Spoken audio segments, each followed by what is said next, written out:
जय गुरुदेव। हमारे YouTube channel मालिक जय गुरुदेव को सब्सक्राइब करें और बेल आइकन को अवश्य दबाएं, जिससे कि हमारी हर एक वीडियो सबसे पहले आपको मिले। हमारी वीडियो पसंद आए तो हमारे कमेंट बॉक्स में जाकर जय गुरुदेव अवश्य लिखें। वीडियो को ज़्यादा से ज़्यादा लोगों तक पहुँचाएं। जय गुरुदेव। एक शिष्य था समर्थ गुरु रामदास जी का, जो भिक्षा लेने के लिए गांव में गया और घर घर भिक्षा मांगने लगा। समर्थ गुरु की जय भिक्षाम देहि, समर्थ गुरु की जय भिक्षाम देहि। भीतर से जोर से दरवाजा खुला और एक लंबी दाढ़ी वाला तांत्रिक बाहर निकला और चिल्लाते हुए बोला, मेरे दरवाजे पर आकर किसी और का गुणगान, कौन है ये समर्थ?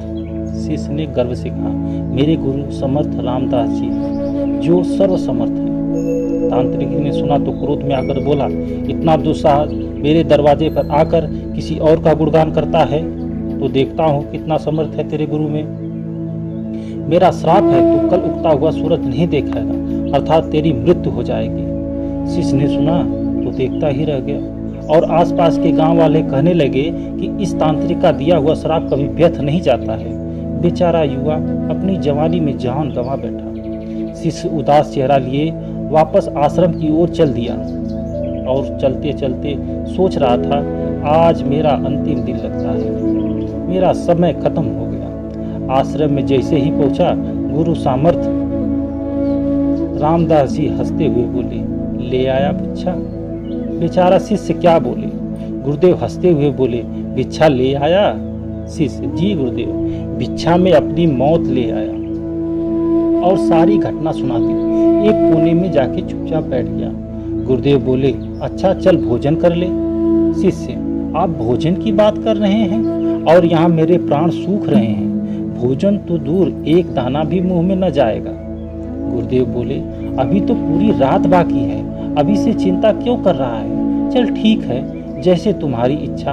और यह करके गुरुदेव भोजन करने चले गए। फिर सोने की बारी आई, तब गुरुदेव शिष्य को बुलाकर बोले, हमारे चरण दबा दे। शिष्य मायूस होकर बोला, जी गुरुदेव, जो कुछ क्षण बचा है जीवन के उस क्षण में आपकी सेवा कर ही प्राण त्यागूं, यही अच्छा रहेगा। और फिर गुरुदेव के चरण दबाने की सेवा शुरू की। गुरुदेव बोले, चाहे जो भी हो, चरण छोड़कर कहीं न जाना। शिष्य, जी गुरुदेव, कहीं नहीं जाऊंगा। गुरुदेव अपने शब्द को 3 बार दोहराए कि चरण छोड़ मत जाना, चाहे जो हो जाए। यह कह करके गुरुदेव सो गए। शिष्य पूरी भावना से चरण दबाने लगा। रात्रि का पहला पहर बीतने को था, तभी तांत्रिक अपनी श्राप को पूरा करने के लिए एक देवी को भेजा, जो धन से भरी हुई, सोने चांदी हीरे मोती से भरी हुई थी। शिष्य चरण दबा रहा था, तभी दरवाजे पर वह देवी प्रकट हुई और कहने लगी कि इधर आओ और ये सोने चांदी से भरा हुआ घड़ा ले लो। शिष्य भी बोला, जी मुझे लेने में कोई परेशानी नहीं, लेकिन क्षमा करें, मैं वहाँ आकर नहीं ले सकता। अगर आपको देना है तो आप यहाँ आकर दे दीजिए। वो देवी सुनी तो कहने लगी, नहीं नहीं, तुम्हें यहाँ आना होगा, देखो कितना सारा है। शिष्य बोला, नहीं, अगर देना है तो यहीं आइए। तांत्रिक का पहला पासा असफल देख दूसरा पासा फेंका। रात्रि का दूसरा पहर बीतने को था, तब उसने उसकी माँ के रूप में एक औरत भेजी। शिष्य समर्थ गुरु रामदास के चरण दबाने की सेवा कर रहा था। तब रात्रि का दूसरा पहर बीता और तांत्रिक ने इस बार उस शिष्य की माँ को रूप बनाकर भेजा।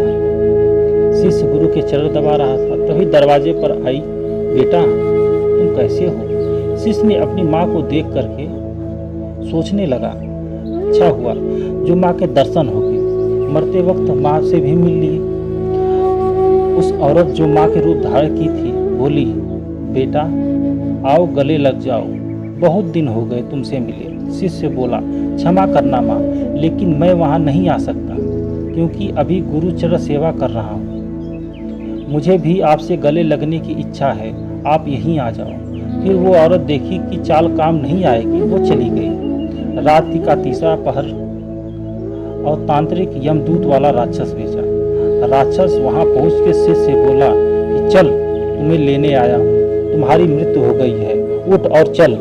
शिष्य भी झल्ला कर बोला, काल हो, महाकाल हो, मैं नहीं जानता, अगर मेरी मृत्यु आई है तो यहीं आकर ले जाओ मुझे, लेकिन गुरु के चरण नहीं छोड़ूंगा। बस फिर राक्षस भी चला गया। सुबह हुई, चिड़िया चहचहाने लगी, घोंसलों से बाहर निकली, सूरज का उदय हुआ। गुरुदेव रामदास की नींद खुली और बोले, सुबह हो गई? शिष्य बोला, जी गुरुजी, सुबह हो गई। गुरुदेव, अरे तुम्हारी तो मृत्यु होने वाली थी ना, तुमने ही तो कहा था कि तांत्रिक का दिया हुआ श्राप कभी व्यर्थ नहीं जाएगा, लेकिन तुम तो जीवित हो। गुरुदेव हंसते हुए बोले। शिष्य भी सोचने लगा और सोचते हुए बोला, जी गुरुदेव, लग तो रहा है कि मैं जीवित हूँ। फिर सारी घटना याद आई कि रात्रि वाली सब कुछ जब उसके सामने हूबहू ऐसे ही चलने लगे तो उसने गुरु के चरण पकड़ के खूब रोया, बार बार यही कह रहा था, जिसके सर पर आप जैसे गुरु का हाथ हो उसे काल भी कुछ नहीं कर सकता। गुरु की आज्ञा पर जो शिष्य चलता है उसे तो स्वयं भी मौत एक बार नहीं अनेक बार आने से पहले सोच लेती है। स्वयं भगवान श्री कृष्ण से गुरु की आज्ञा पर चले, प्रभु राम भी गुरु की आज्ञा पर चले, और संपूर्ण सद्गुरु में यह सामर्थ्य होता है कि प्रकृति के बनाए हुए नियम को तोड़ दे, जो ईश्वर भी नहीं बदल सकते, क्योंकि ईश्वर प्रकृति के नियम से बंधे हुए थे, लेकिन संपूर्ण सद्गुरु नहीं है।